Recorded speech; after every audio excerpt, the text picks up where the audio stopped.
Bonsoir à vous, c'est Gunmotokwa, bienvenue dans cette vidéo. Dans ce tutoriel, je vais vous apprendre comment fusionner deux tableaux ou plusieurs en Java. Je vais vous apprendre ma méthode que j'ai surnommée blockchain ou encore intégration par partie. Tout d'abord, nous allons afficher nos deux tableaux. CTRL-SHIFT-O pour faire apparaître la bibliothèque. À l'aide de la méthode array2string bien sûr, nous allons créer le tableau qui va contenir nos deux tableaux, qui va contenir la fusion de ces deux tableaux. Int lui-même c'est un tableau, je le mets en grand, qui sera égal à nul, point virgule, on ne connaît pas encore la taille. Nous allons maintenant remplir notre grand tableau avec le premier tableau. Donc nous allons intégrer le premier tableau à l'intérieur de ce tableau. Donc nous allons mettre ceci, tabs qui est égal à arrayscopy. On va utiliser la méthode arrayscopy. Et là, nous allons mettre le premier tableau, tabs 1, tab 1. Il va remplir le tableau numéro 1. Et ensuite, ici, nous allons donner la taille. Premièrement, tab 1.length plus tab 2. Vu que nous avons deux tableaux que nous voulons fusionner, point virgule. À cet instant précis, notre grand tableau que nous venons de créer, tab, contient déjà le premier tableau, tab 1, mais ne contient pas le deuxième tableau. Donc ce que nous allons faire maintenant, c'est de remplir le deuxième tableau. Nous allons créer premièrement une variable ici, qui sera égale à la taille du tab 2, point length, point virgule.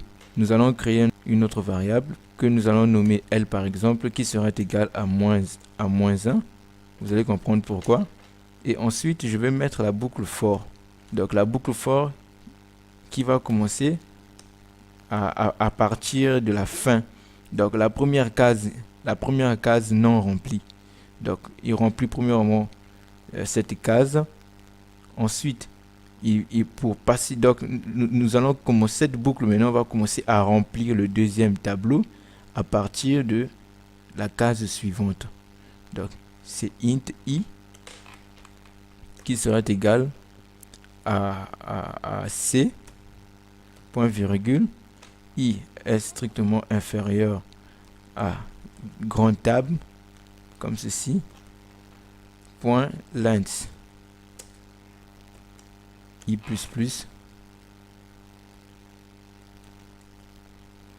donc là maintenant nous allons mettre L++ pour que L puisse commencer à incrémenter.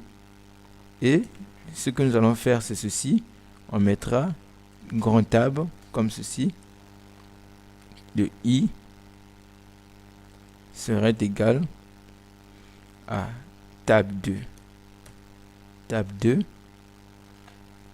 Tab 2 de L. Point virgule. Donc, en mettant ici moins 1, à l'intérieur de la boucle, il va commencer par 0. Si ici, on avait mis 0, donc à l'intérieur de la boucle, il commencera par remplir 15 au lieu de 25. Donc là, après avoir rempli, on peut maintenant afficher notre grand tableau, notre tabs. On va utiliser la méthode array2string et préciser tabs. Nous allons compiler. Et qu'est-ce qu'on remarque ici? La fin du premier tableau, il est là. Et le début du deuxième tableau, il est là. Donc si par exemple nous voulons fusionner trois tableaux, il suffit juste d'ajouter un autre tableau par ici. Maintenant on veut ajouter encore ce tableau numéro 3, on veut le fusionner. Qu'est-ce que nous allons faire? Nous allons afficher les trois tableaux. Donc ici je vais ajouter le troisième tableau à l'affichage ici. CTRL V et je précise ici tab 3. À cet instant précis, ici, à partir de là, notre grand tableau que nous avons créé il n'y a pas très longtemps, contient déjà les deux tableaux. Donc, nous voulons ajouter encore le tableau numéro 3. Donc, ce que nous allons faire, c'est ceci. Nous allons prendre ceci, le mettre là, CTRL V, et nous allons ajouter ici tab 3 point length. Donc là maintenant il a maintenant la taille de 3 tableaux. Maintenant ici, à partir de là, ça serait plus tab 1, mais ça serait maintenant tabs. Qu'est-ce qui va se passer? On sait qu'on ne peut pas changer la taille. Quand on donne une taille à un tableau, on ne peut plus changer cette valeur-là. On ne peut plus changer de taille. Ce qui se passe en ce net moment ici, qu'est-ce qui va se passer? Tab que nous avons ici sera écrasé, sera supprimé. Et il y aura un autre tableau qui va se créer avec le même nom. Et il va remplir l'ancienne valeur. Si vous comprenez. Donc ici maintenant, nous allons reproduire ceci. Avec quelques modifications. CTRL V. Ici, on a tab int C. On mettra maintenant C1. Là, on a tab 2. Ça sera maintenant tab 2 plus tab 3. Ici, ça sera plus L, mais ça sera maintenant L1. Et ici, on mettra L1. Qu'est-ce qui va incrémenter? C'est L1. Ici, on a mis C, ça serait plus C, ça serait C1, qui est le double, qui contient le double, qui contient les tailles, la taille du tab 2 et la taille du tab 3. Là, on va afficher la valeur de notre tab. Il va commencer à partir de C1. C'est pas tab 2, mais c'est tab 3. On compile.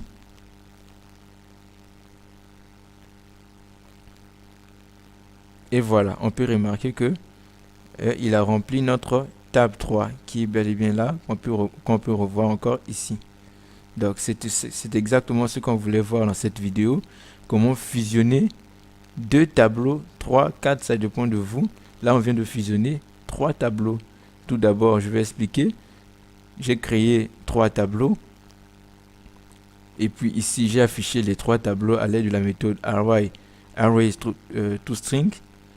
Et j'ai créé un tableau tab. Et puis j'ai rempli la valeur de ce tab avec le premier tableau. Ensuite ici à l'aide de la boucle for, j'ai intégré le deuxième tableau.